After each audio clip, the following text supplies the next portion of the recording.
नमस्कार, आप देख रहे हैं UP India live TV news.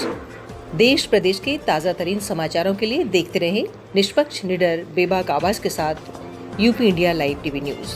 अब समाचार विस्तार से। प्रदेश के पूर्व मुख्यमंत्री निवर्तमान राज्यपाल कल्याण सिंह जी के निधन पर उनके सहयोगी रहे पूर्व कैबिनेट मंत्री हनुमत सिंह के आवास पर शोक संवेदना व्यक्त की गई। उक्त अवसर पर एडवोकेट शिव प्रताप सिंह, भाजपा मीडिया प्रभारी डीपी सिंह बैस, एसएससी ग्रुप के एमडी धीरेन्द्र प्रताप सिंह धीरू, सह मीडिया प्रभारी संदीप उपाध्याय, अखंड सिंह, शुभेंद्र मिश्रा, रजनीश सहित अन्य लोग उपस्थित रहे। इस दौरान पूर्व मंत्री हनुमत सिंह ने कहा कि प्रदेश के मुख्यमंत्री और 2 प्रदेशों की जिम्मेदारी निभाने के बाद आम जनमानस के प्रिय नेता कल्याण सिंह हम लोगों के बीच नहीं रहे। 89 वर्ष की उम्र में एसजीपीजीआई लखनऊ में इलाज के दौरान उनके निधन का समाचार बेहद पीड़ादायक है। उनके इलाज के समय मैं उन्हें देखने पीजीआई गया था। उस समय उनकी हालत ठीक नहीं थी। वो एक कुशल प्रशासक और गरीबों के रहनुमा थे। उनका मुख्य नारा गांव, गरीब और किसान था। वो राम जन्मभूमि आंदोलन के मुख्य नायक थे। मैं उनके मुख्यमंत्री काल में उत्तर प्रदेश का गन्ना विकास और चीनी उद्योग मंत्री था। उस दौरान उनका मुझे पूरा सहयोग प्राप्त होता था। बाबरी ढांचे के विध्वंस के समय उनके मुख्यमंत्री रहते हुए मैं कैबिनेट मंत्री था। उन्हीं के सहयोग से पुडरी घाट का पुल और गन्ना किसान संस्थान का निर्माण कराया गया था। ये दोनों कार्य बेहद मुश्किल और चुनौतियों से भरे हुए थे, लेकिन मेरे आग्रह पर दोनों कार्य कराने की स्वीकृति दी गई। बैंक पेमेंट और किसानों का उत्पीड़न फैक्ट्री के द्वारा न हो, उसमें मेरा पूरा सहयोग किया। विरोधों के बावजूद उनका आशीर्वाद मुझे प्राप्त होता रहा। वो अब हम सभी के बीच नहीं रहे, जिसका दुख सभी को है। ईश्वर उनकी आत्मा को शांति प्रदान करे और हम सभी को इस अपार कष्ट को सहने की शक्ति प्रदान करे। ब्यूरो चीफ बलरामपुर की रिपोर्ट के साथ समाचार कक्ष से प्रधान संपादक सीबी मणि त्रिपाठी, सह संपादक माधुरी भट्ट। 21 अगस्त को मुख्य चिकित्सा अधिकारी बलरामपुर डॉक्टर सुशील कुमार ने ब्लॉक उत्तरौला, महू आधानी, पालापुर, हरिकरना, तिलखी बड़ाया, नजरिया में स्थापित बाढ़ चौकी का निरीक्षण किया। निरीक्षण के दौरान मुख्य चिकित्सा अधिकारी ने बाढ़ चौकियों पर कार्यरत कर्मचारियों को निर्देश दिया कि प्रत्येक बाढ़ प्रभावित व्यक्ति के स्वास्थ्य का ध्यान रखा जाए और सभी को आवश्यकता के अनुसार दवाइयां दी जाएं। साथ ही उन्होंने ये भी निर्देश दिया कि बाढ़ के कारण होने वाले संक्रामक बीमारियों से बचाव संबंधी जानकारी भी प्रदान की जाए। इस दौरान अपर मुख्य चिकित्सा अधिकारी डॉक्टर संतोष कुमार श्रीवास्तव, डॉक्टर चंद्र प्रकाश आदि भी उपस्थित रहे। ब्यूरो चीफ बलरामपुर की रिपोर्ट। 23 अगस्त को पुलिस कार्यालय के सभागार कक्ष में संचालित परिवार परामर्श केंद्र की बैठक कर सुनवाई की गई, जिसमें 3 फाइलें सुनवाई के लिए प्राप्त हुई थी। प्राप्त फाइलों में आपसी वैचारिक मतभेद की वजह से परिवार टूटने के कगार पर था, परंतु परिवार परामर्श केंद्र महिला सहायता प्रकोष्ठ के अधिकारी, कर्मचारीगण व विभिन्न क्षेत्रों से नामित सदस्यों द्वारा दोनों पक्षों की बातों को विधिपूर्वक सुना गया और पति पत्नी के मध्य आपसी मनमुटाव व कलह के कारणों को दूर किया गया।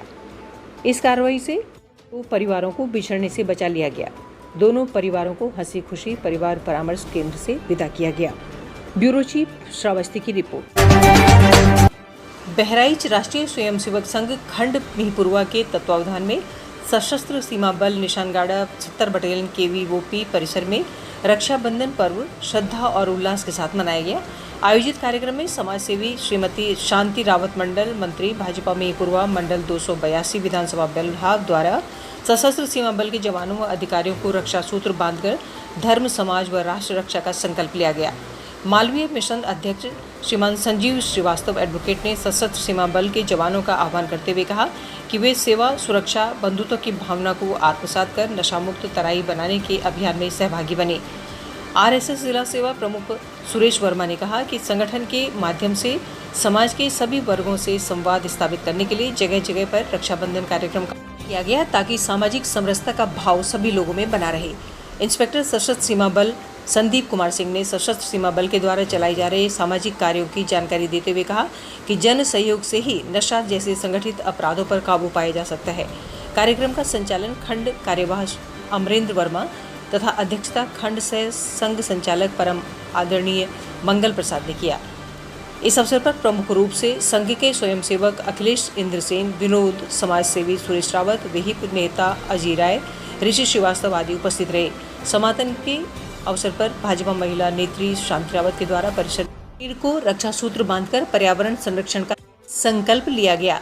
इस शुभ अवसर पर समाजसेवी नीलम यादव के साथ कुमारी गरिमा रावत व अनामिका रावत ने जवानों को रक्षा सूत्र बांधकर उनके दीर्घायु होने की कामना की। UP India live TV news bureau Bahraich की रिपोर्ट। 289 विधानसभा क्षेत्र भिनगा के अंतर्गत बेटे अरमान वर्मा ने क्षेत्र के सम्मानित वरिष्ठजनों, मार्गदर्शकों और सम्मानित जनता जनार्दन से गांव-गांव घूमकर मुलाकात की। इस अवसर पर परिवार और समाज के वरिष्ठ मार्गदर्शक लोग उपस्थित रहे। जनसंपर्क के दौरान बेटे अरमान वर्मा ने गांवों के रोडों का भी जायजा लिया, जो बेहद खराब हैं। पिछले 4.5 साल में भाजपा ने सिर्फ झूठ बोला है, गांव की हालत बदतर कर दी है। वादा किया कि सपा सरकार बनते ही पुनः गांव की स्थिति को बेहतर किया जाएगा। गांव में बारात घर, सीसी बच्चों को खेलने हेतु पार्क आदि की व्यवस्था की जाएगी। जब गांव खुशहाल होंगे तब शहर और जिले का विकास स्वयं ही हो जाएगा। पूर्व सपा विधायक इंद्राणी वर्मा की रिपोर्ट के साथ deputy chief editor Mohammad Hanif Khan. देश प्रदेश के ताज़ा तरीन समाचारों के लिए देखते रहिए UP India live TV news.